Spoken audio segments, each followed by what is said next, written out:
Welcome to Money in Banking for the fall 2022 semester. My name is Jeremy Chiquette, and I will be your instructor.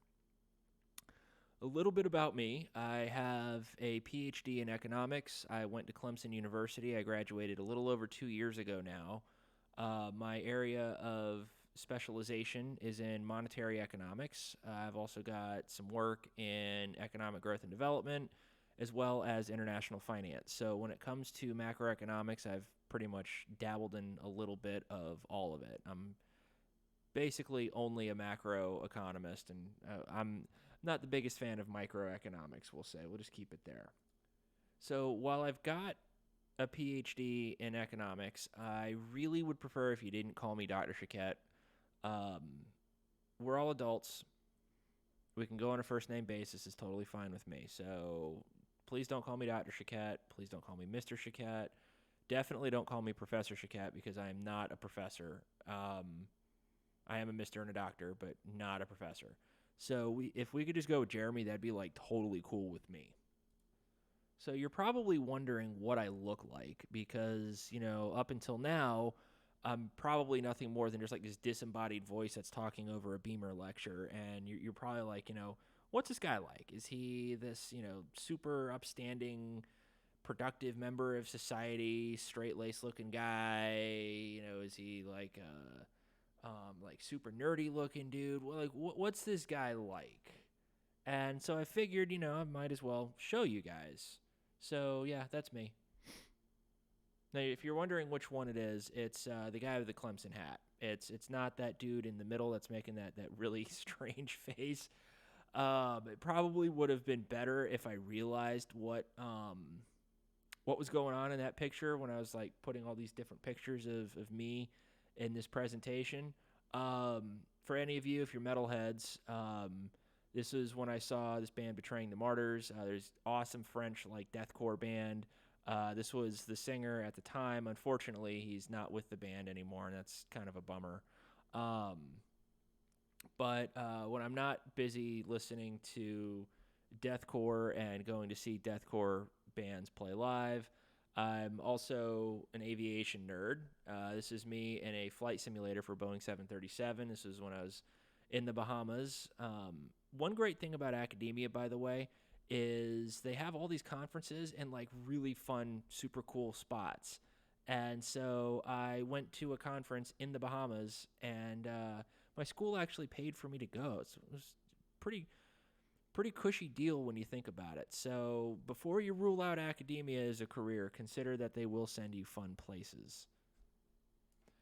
Now, when I'm not doing either of those things, I'm a cat dad. I love cats. I've grown up with cats all my life. This little guy right here is named Osiris. I'm a big fan of the band Born of Osiris, and I was listening to them when I found this little guy, and I was like, yeah, Osiris seems like a pretty good name. He's a great little cat.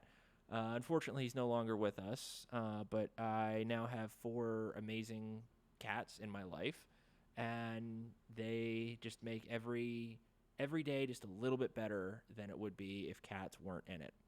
And no, that is not an actual litter box. The litter box cake that was made for me for my birthday one year. And finally, as proof that I am who I say I am and that I actually do have a PhD in economics, because I'm sure after some of those pictures you're like, is this really somebody that I want to trust teaching me? Well, I actually do have that PhD. That's what this is right here. It's that fancy piece of paper that cost me about $186,000. And there's me in all the fancy robes. So it's proof that I am, in fact, a doctor of economics.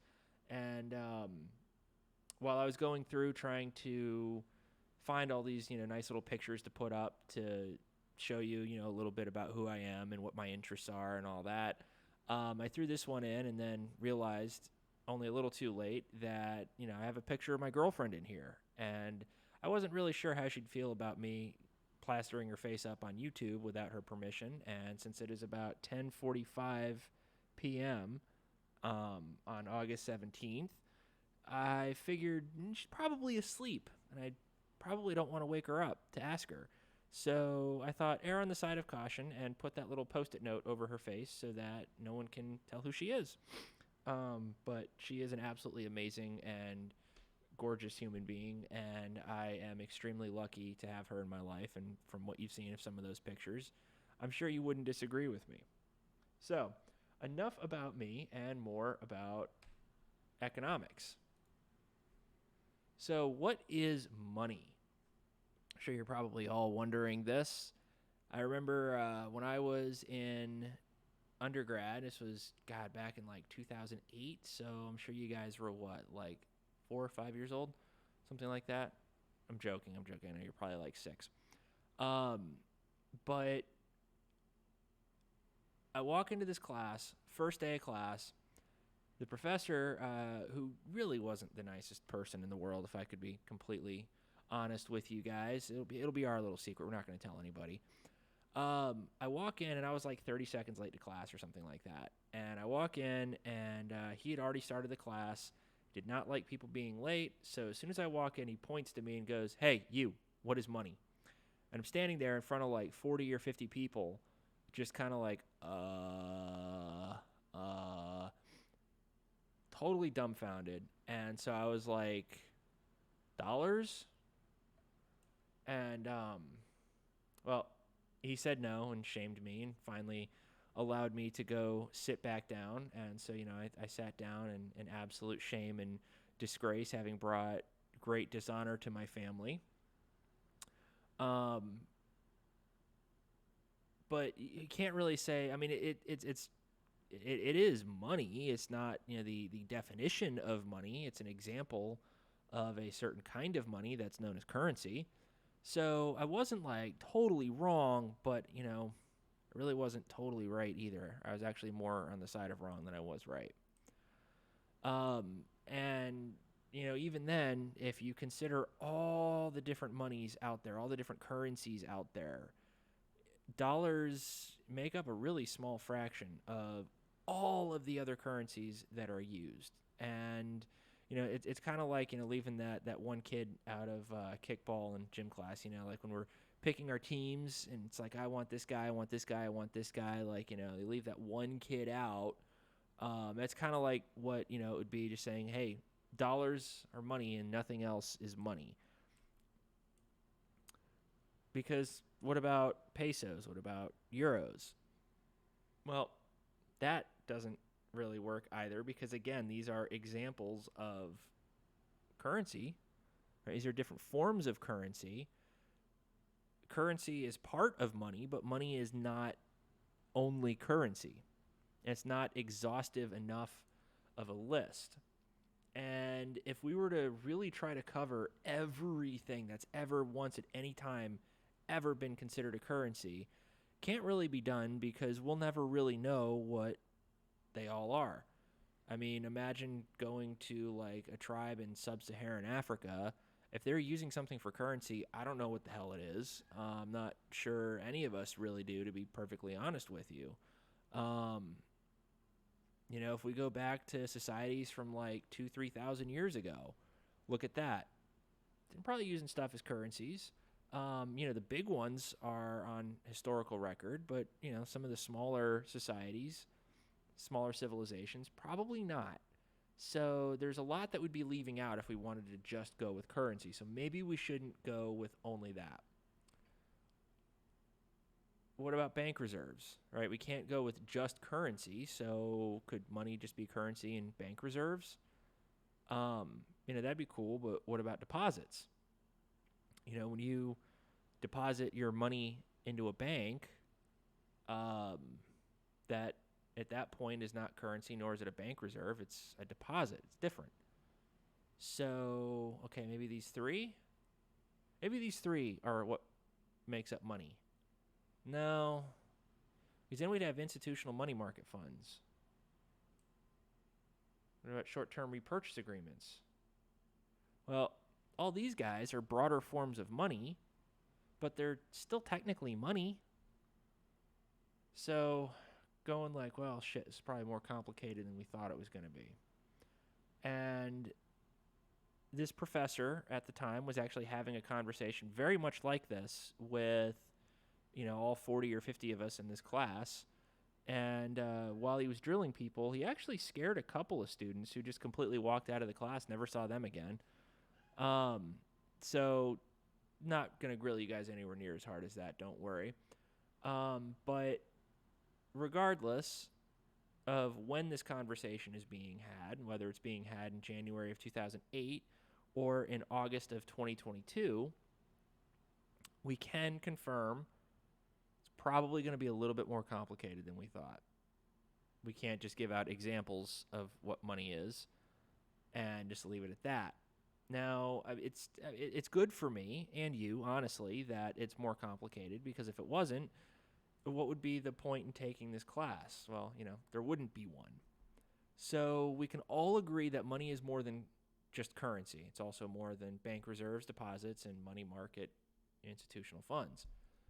So what is money? Well, according to Wikipedia at 1:22 a.m. on November 12th, 2017, the first time I actually prepared this lecture for one of the first courses I ever taught, I thought I'd look up the definition, so I did. What is it? Well, money is any item or verifiable record that is generally accepted as payment for goods and services and repayment of debts in a particular country or socioeconomic context. Cool. That really cleared it up, because at 1:22 a.m., when I'm trying to make up this presentation for the first time and I'm waiting for my NyQuil to kick in, and it hadn't yet, seemed like a good idea.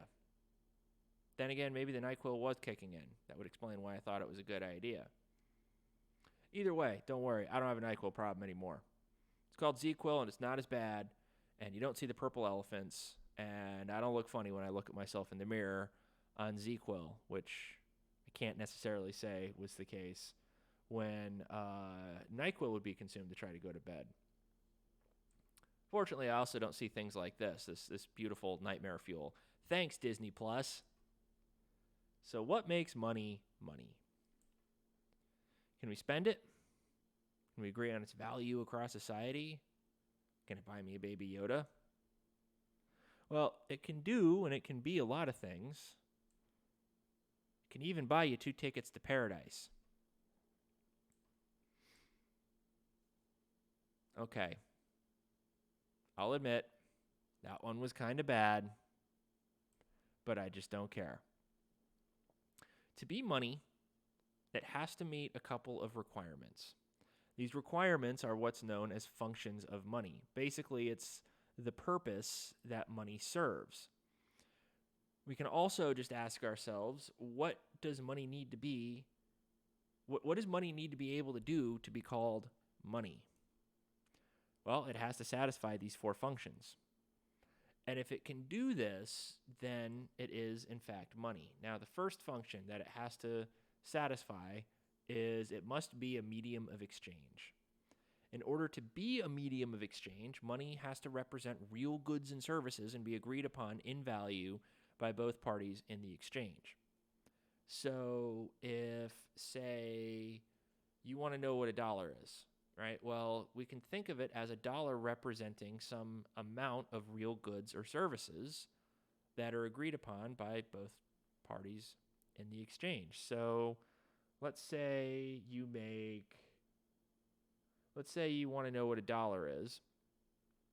Well, a dollar represents some unit of labor, right? Because you have to provide labor in order to produce a good or service for somebody else that, then generates income for you. So we can say that a dollar represents some fraction of the labor that you are willing to provide to somebody. So if you make $60 an hour, then cool, you make $1 a minute. So a dollar is 1 minute of your labor. Next, money has to be a medium of exchange. This makes money what's known as an intermediary in trade. Example time with Jeremy. You've got 2 cows, your neighbor's got like 20 pigs.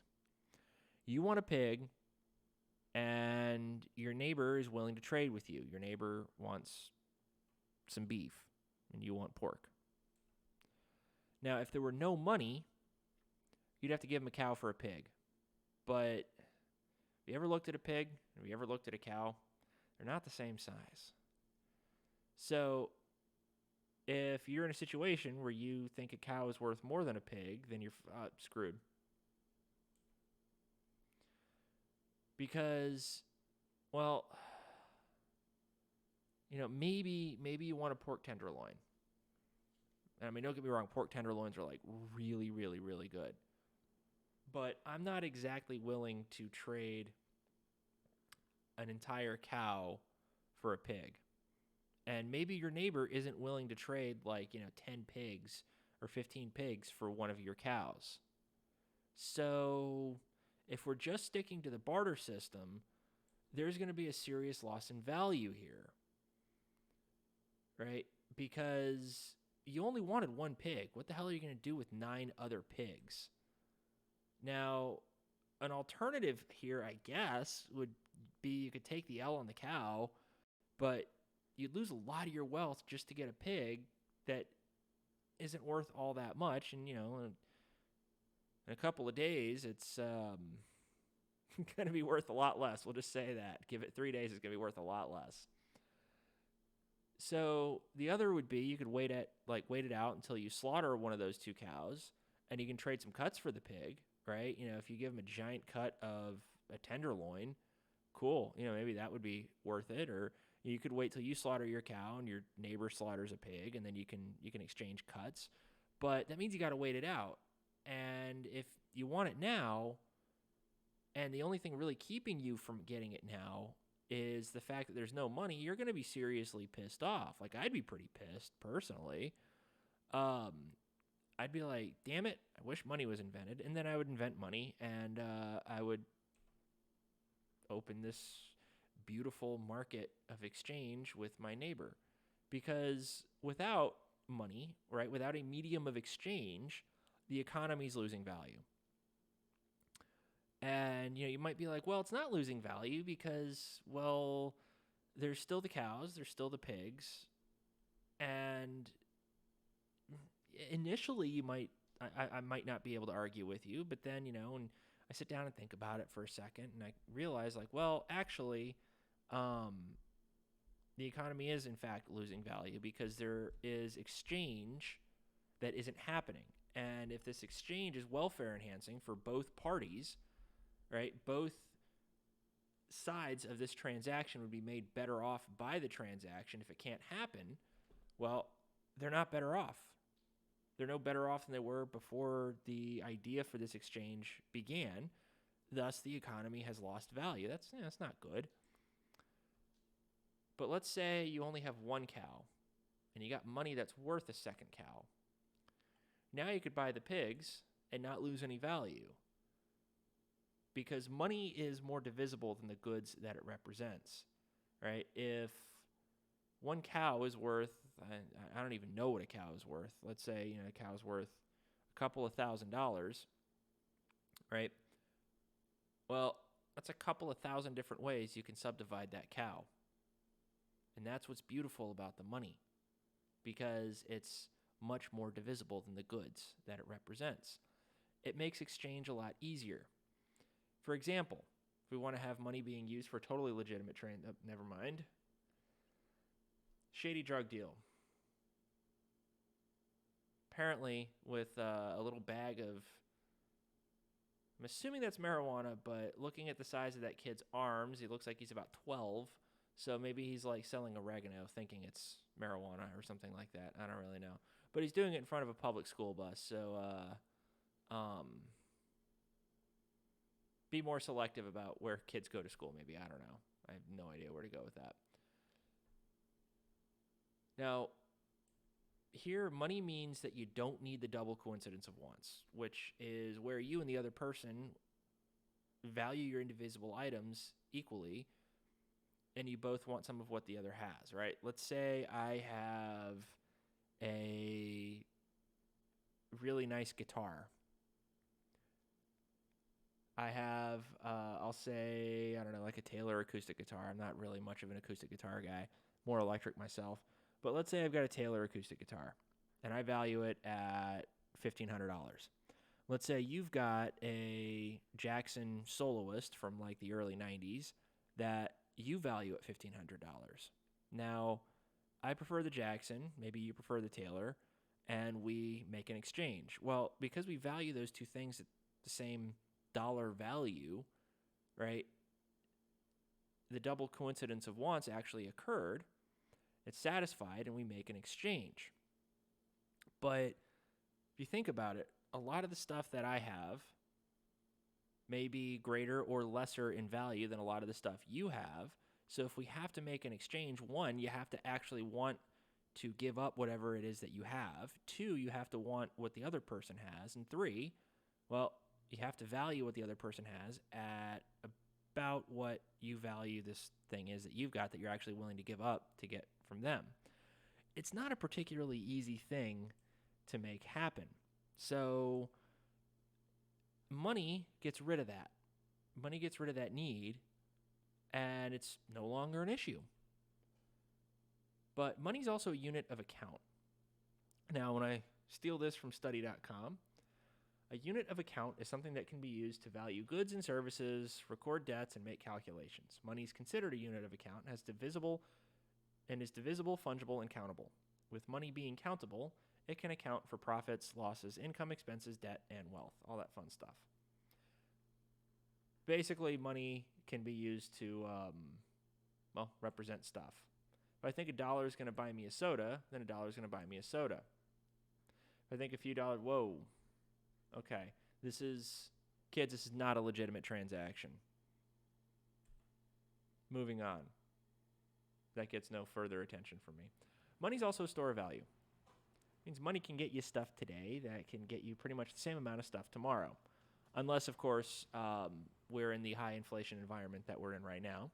And then, maybe it can't get you quite as much stuff tomorrow. But in theory, money is supposed to hold its value over time. Because if it doesn't do that, it's kind of worthless. Now, maybe you've wondered, okay, well, the dollar is kind of not doing too well right now. Inflation is very high. It peaked at like 9.1% like a month ago. When in general it's supposed to be at or maybe a little below 2%. So it's, inflation's quite bad right now. Maybe you're like, what about alternative monies? What about Bitcoin? Maybe Bitcoin's cool. Cryptocurrencies are awesome, aren't they? I mean, they're interesting, but while it's got a store of value, its value is in and of itself extremely volatile, meaning it doesn't store a whole lot of value from one day to the next. It may gain a lot in value one day, and it might lose a lot in value the next. So it's really not as useful as something like the dollar, because one Bitcoin could buy you a really, really, really nice expensive car one day, and the next day it might not even buy all the groceries that you want to eat for the week. You want something that you can actually trust to hold its value. And while the dollar is in fact losing its value until the Federal Reserve can get the inflation under control, it is much more reliable than things like Bitcoin.